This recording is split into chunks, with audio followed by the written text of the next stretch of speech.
अल्हम्दुलिल्लाहि रब्बिल आलमीन वस्सलातु वस्सलामु अला मन कान नबिय्यम व आदम बैनल माइ वत्तीन सदक़ल्लाहुल अज़ीम।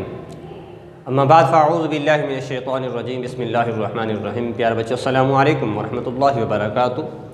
अल्लाह तबारक व तआला के बरकत नाम से एक मरतबा फिर नई रोशन सुबह का आगाज़ करते हैं। सबसे पहले अल्लाह तबारक व तआला की बारगाह में हदिया हम्द व सना पेश करते हैं और उसके रसूल मुकर्रम हुज़ूर सय्यद आलम सल्लल्लाहु अलैहि व आलिहि व अस्हाबिहि वसल्लम के बारगाह में हदिया सलातो सलाम पेश करते हैं। क्लास का आगाज़ करते हैं और आज क्लास में हम इस्लामियात की क्लास लेंगे और इस्लामियात में दर्स नंबर हमारा 4 है।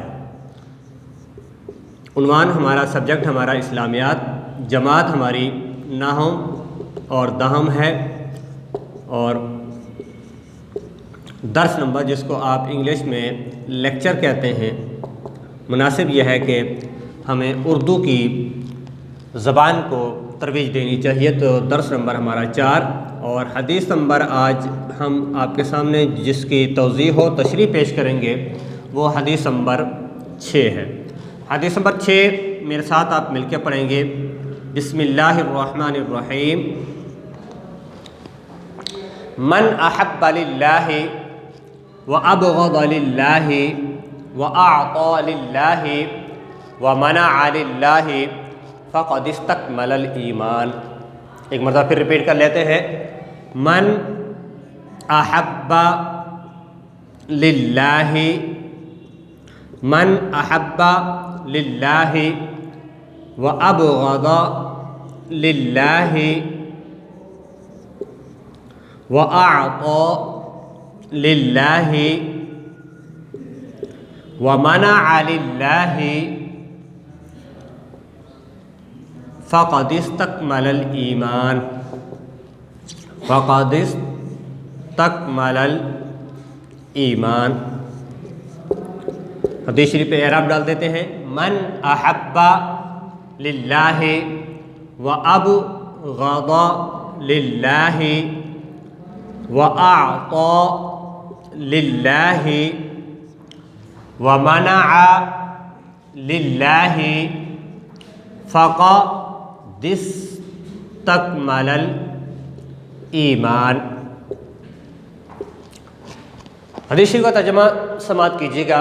मन जो शख्स, अहब्बा मोहब्बत करता है, लिल्लाहि अल्लाह के लिए, व अबग़द और बुग़्ज़ रखता है, कीना रखता है, नापसंदीदगी रखता है, लिल्लाहि अल्लाह के लिए, व अअता लिल्लाहि और अता करता है, देता है, फराहम करता है, प्रोवाइड करता है, किसके लिए? लिल्लाहि अल्लाह के लिए। व मनअ और मना करता है, रोकता है, छोड़ देता है, तर्क कर देता है, लिल्लाहि अल्लाह के लिए। फ़क़द पस तहक़ीक़, इस्तकमला उसने मुकम्मल कर लिया, ईमान ईमान को। अब हम इस हदीस शरीफ की तौज़ीह व तशरीफ़ की तरफ आते हैं। इस हदीस की तशरीह ये है कि इस हदीस मुबारका में ईमान की तकमील के 4 मरातिब और 4 दर्जे बयान किए गए हैं। ईमान की खुसूसियात को बयान किया गया है, ईमान की चाहत को बयान किया गया है, ईमान के लवाज़िमात को बयान किया गया है, ईमान के बुनियादी उसूलों को बयान किया गया है और मैं यूँ कहूँ कि ईमान के 4 पिलर्स को बयान किया गया है। आम तौर पर ज़िंदगी के अंदर 4 चीज़ें बहुत ज़्यादा रुनुमा होती हैं, सामने आती हैं। हम दुनिया के अंदर बहुत सारी चीज़ों से मोहब्बत करते हैं, उनको पसंद करते हैं, लाइक करते हैं और बहुत सारी चीज़ें ऐसी हैं जिसको हम नापसंद करते हैं, उस पर गुस्से का इजहार करते हैं, उसको डिसलाइक करते हैं और दुनिया के अंदर लेन देन चलता रहता है। कुछ कहना, कुछ सुनना, ये चलता रहता है। व आता लिल्लाहि, और अता करना, हम अल्फाज देते हैं, हम तकरीर देते हैं, हम मशवरे देते हैं, मैसेज देते हैं, हम खाना पीना देते हैं, हम लिबास देते हैं, बहुत सारी चीज़ें देते हैं, इल्म देते हैं। और इसी तरह व मना अलिल्लाहि, और हम मना करते हैं, हम रोकते हैं, नापसंद करते हैं लिल्लाहि। तो अल्लाह तबारक व तआला के लिए ये चारों काम अगर हों तो हमारा ईमान मुकम्मल होता है। इस हदीस शरीफ में ईमान की तकमील के 4 बुनियादी उसूलों को बयान किया गया है। 4 बुनियादी उसूल जिनका इंसानी ज़िंदगी में बहुत अमल दखल है। इन 4 चीज़ों से इंसान अलग थलग नहीं हो सकता। इन 4 चीज़ों के इर्द गिर्द इंसान अपनी ज़िंदगी गुजारता है। और हदीस शरीफ में प्यारे आका सल्लल्लाहु अलैहि वसल्लम ने ईमान की खूबसूरती के लिए, ईमान की तकमील के लिए, ये ईमान की जो इमारत है, जो इंसानी जिस्म पर सर से लेकर पाँव तक जो हमारा जिस्म है, ये अल्लाह ताला की अमानत है। और अल्लाह और उसके रसूल सल्लल्लाहु अलैहि वसल्लम की मंशा ये है कि सर से लेकर पाँव तक हम ईमान के सांचे में ढल जाएं, ईमान के पैमाने पर आ जाएं। ईमान और इस्लाम जो चाहता है, हम उस चाहत के मुताबिक अपनी सीरत को बना लें, अपनी सूरत को बना लें। ये अल्लाह और उसके रसूल सल्लल्लाहु अलैहि वसल्लम चाहते हैं।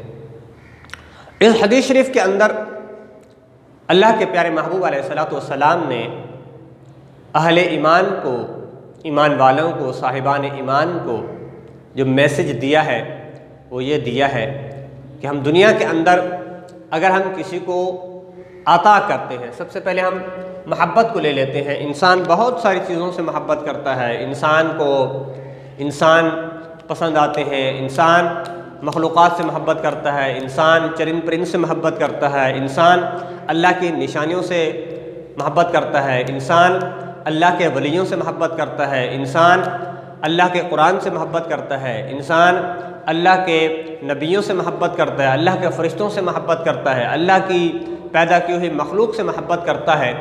इस मोहब्बत के बुनियाद क्या है? अल्लाह तबारक व तआला की रज़ा, अल्लाह ताला की खुशनुदी। इंसान अगर किसी से मोहब्बत करता है तो उसके बेस क्या है, उसकी बुनियाद क्या है? उसकी बुनियाद फ़कत रज़ाए इलाही होनी चाहिए। माँ बाप अपने बच्चों से मोहब्बत करते हैं, क्यों? इसलिए कि वो अल्लाह ताला की मखलूक है। माँ बाप ने अपने औलाद को पैदा किया, अपने अपने औलाद से मोहब्बत करते हैं।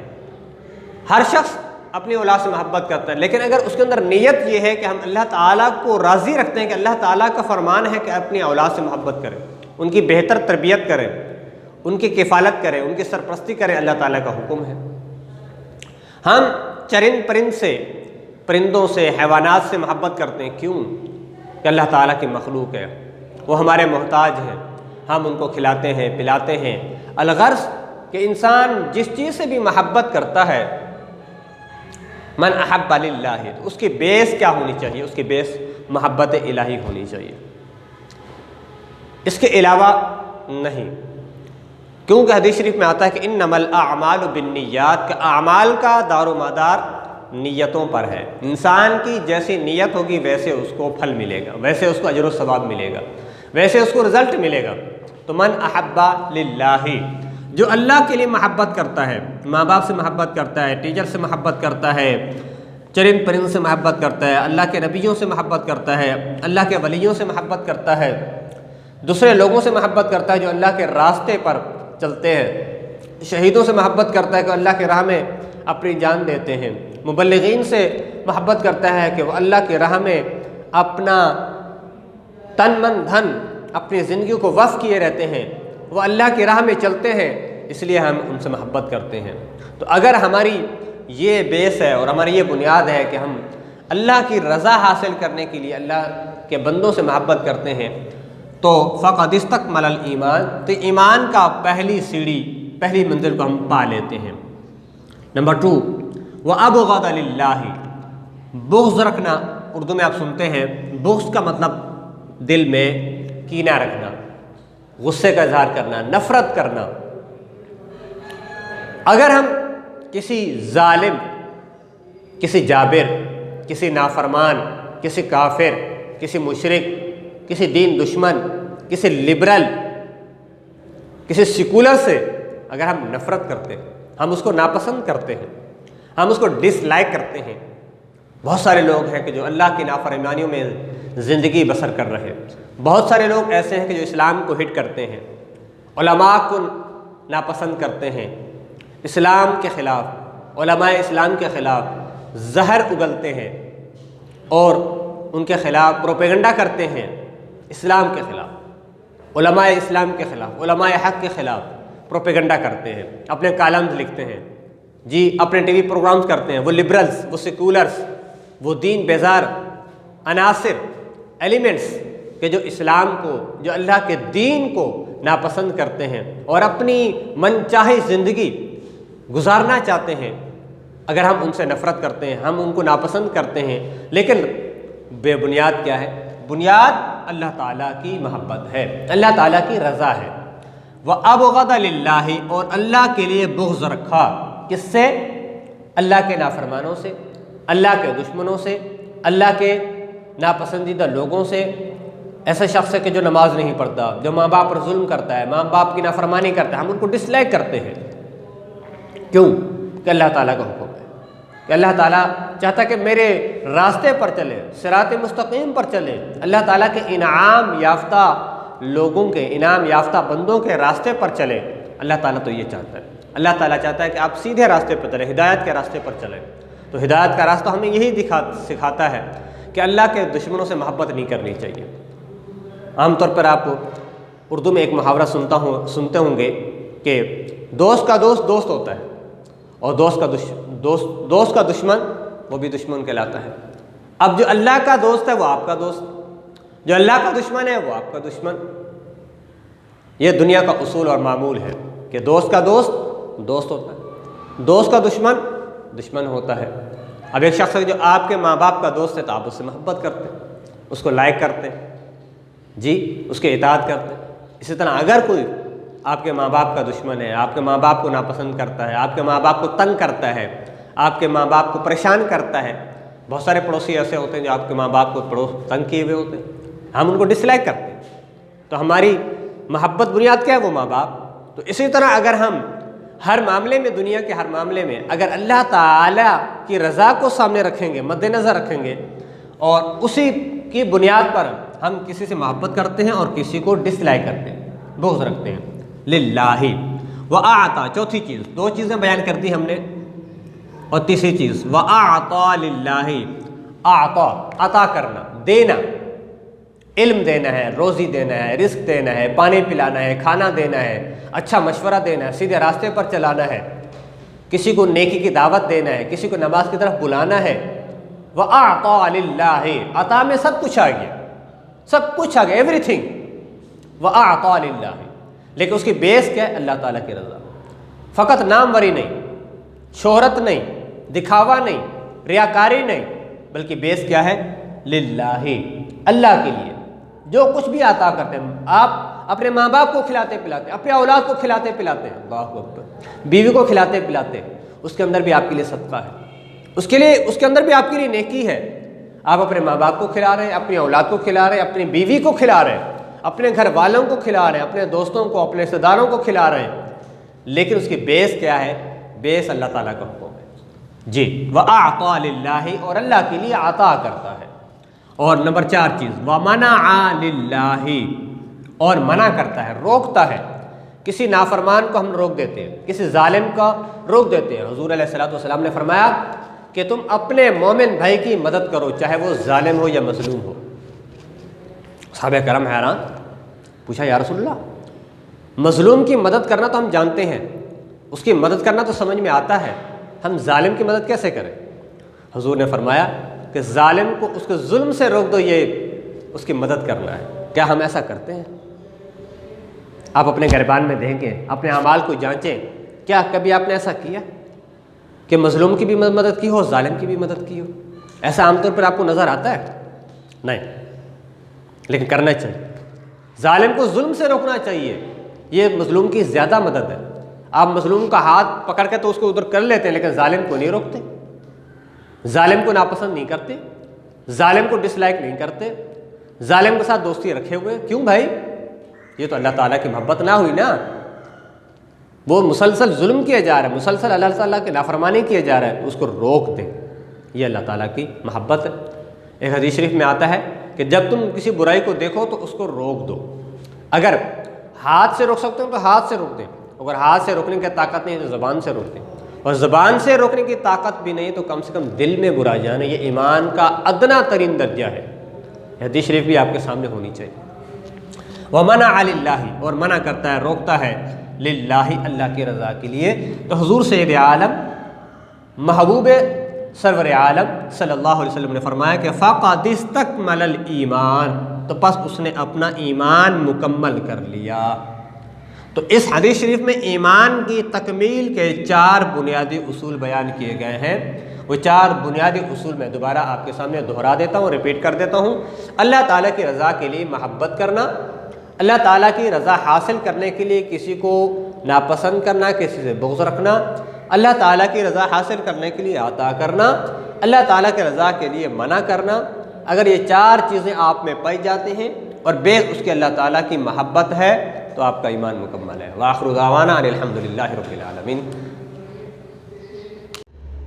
बिस्मिल्लाहिर्रहमानिर्रहीम। अस्सलामु अलैकुम वरहमतुल्लाहि वबरकातुहू। प्यारे बच्चों, उम्मीद करता हूँ कि आप खैरियत से होंगे, ठीक ठाक होंगे। अस्सलामु अलैकुम वरहमतुल्लाहि वबरकातुहू ये सलाम का तरीका है, और जब भी किसी को सलाम किया करें तो पूरे अल्फाज इस्तेमाल होने चाहिए। अस्सलामु अलैकुम वरहमतुल्लाहि वबरकातुहू। अस्सलामु अलैकुम जब आप कहते हैं तो आपको 10 नेकियां मिलती हैं, वरहमतुल्लाह ये कहते हैं तो आपको 20 नेकियां मिलती हैं, वबरकातुहू कहेंगे तो आपको 30 नेकियां मिलेंगी। ये प्रॉपर इस्लामी तरीका है अस्सलामु अलैकुम वरहमतुल्लाहि वबरकातुहू कहने का। यहाँ पर मैं आपको ये भी बता दूँ, आज हम उर्दू का लेक्चर नंबर 4 की तरफ जा रहे हैं।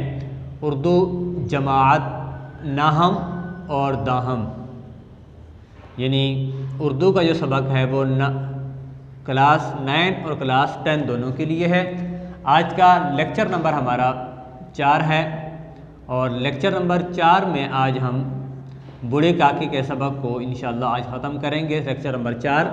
और सबक का नाम है बूढ़ी काकी, जिसके आखिरी हिस्से की हम बुलंद ख़ानी कर रहे हैं।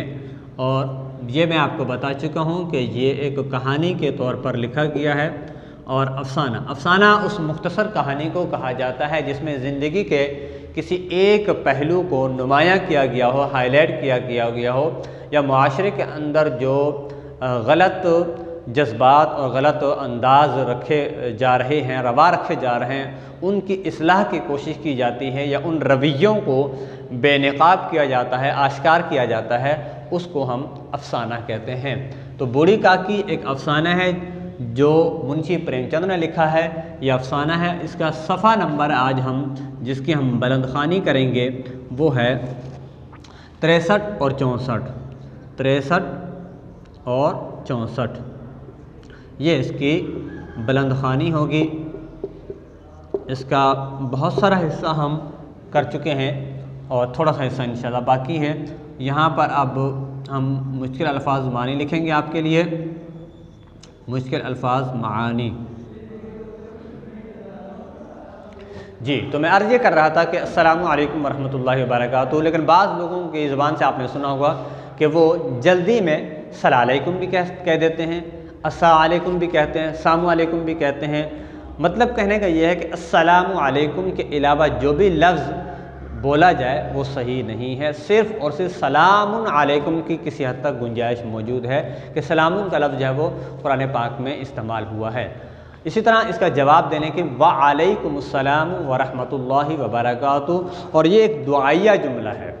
जब मुसलमान एक दूसरे से मुलाकात करते हैं, एक दूसरे से मिलते हैं, तो उनको दुआ देते हैं, सलामती की दुआ देते हैं, अस्सलामु अलैकुम वरहमतुल्लाहि वबरकातुहू। तो ये एक सुन्नत भी है, और सलाम करना सुन्नत है, सलाम का जवाब देना वाजिब है। वाजिब का माना ज़रूरी, लेकिन ये एक ऐसी सुन्नत है कि जिसका दर्जा वाजिब से बढ़कर है। वैसे तो फ़र्ज़ का दर्जा बहुत बुलंद होता है, फ़र्ज़ के बाद वाजिब का दर्जा आता है, वाजिब के बाद सुन्नत का दर्जा आता है, और सुन्नत के बाद किसका दर्जा आता है? मुस्तहब का दर्जा आता है। लेकिन सलाम करना एक ऐसी सुन्नत है कि जिसका दर्जा जो है वो वाजिब से बढ़कर है। सलाम करना सुन्नत है और सलाम का जवाब देना वाजिब है, लेकिन यहाँ पर वाजिब के दर्जे से सुन्नत का दर्जा बुलंद है। क्यों? कि अस्सलामु अलैकुम कहने से एक तरह की आजिज़ी पैदा होती है। बाज़ लोग अपने आप को न जाने क्या समझते हैं, चाहे वो टीचर हों, चाहे वो बड़े हों, मर्तबे में बड़े हों, उम्र में बड़े हों, आम तौर पर वो सलाम करने में पहल नहीं करते।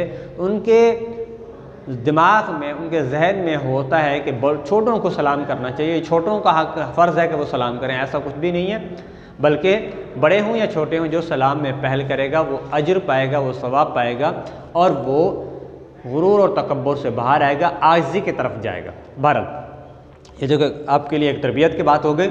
अब हम दोबारा अपने सबक की तरफ बढ़ते हैं। सबक है हमारे बूढ़ी काकी, जो कि अफसाना है। सफ़ा नंबर इसका 63 और 64 है। इसकी बयानखानी हो रही है। मुश्किल अल्फाज मानी आपके सामने होंगे।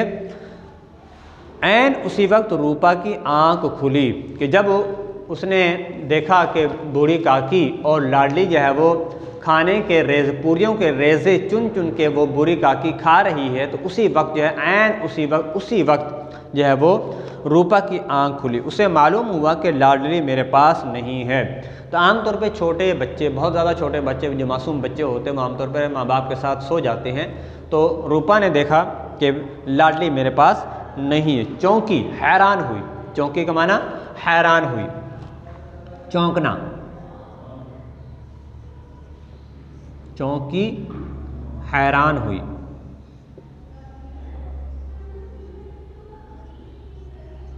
चौंकी, हैरान हुई।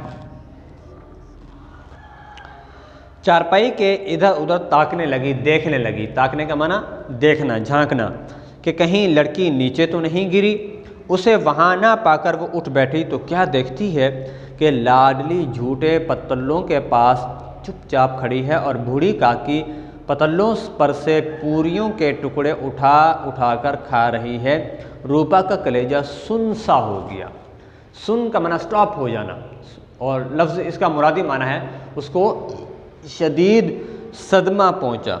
कलेजा सुन सा हो गया, यानी उसको बहुत तकलीफ़ हुई, और उसका वहमो गुमान में भी नहीं था, उसके वहमो ख़याल में भी नहीं था कि बूढ़ी काकी ने खाना नहीं खाया, और उसको इतनी ज़्यादा भूख लगी हुई है कि वो मेहमानों के झूठे पतीलों से या थालों से वो पूरियों के रेज़े चुन चुन के खा रही है। तो रूपा को बहुत ज़्यादा नदामत हुई, शर्मिंदगी हुई, और उसको शदीद तकलीफ़ और सदमा पहुँचा। रूपा को अपनी खुदगर्जी और बेइंसाफ़ी आज तक कभी इतनी सफाई से नज़र न आती थी। हाय मैं कितनी बेरहम हूँ। अब रूपा अपने दिल ही दिल में जो है वो ये अपना जो है वो एहतिसाब करने लगी।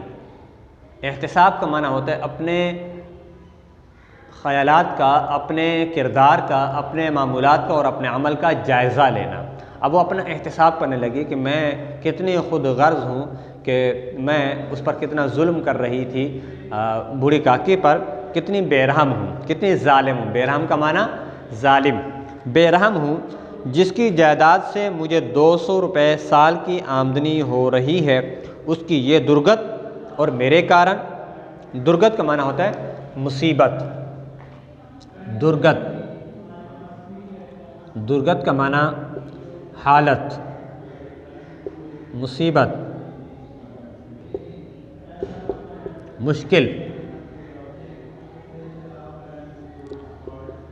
बहुत सारे मानी हैं दुर्गत, और लफ्ज़ी माना इसका था हालत, दुर्गत।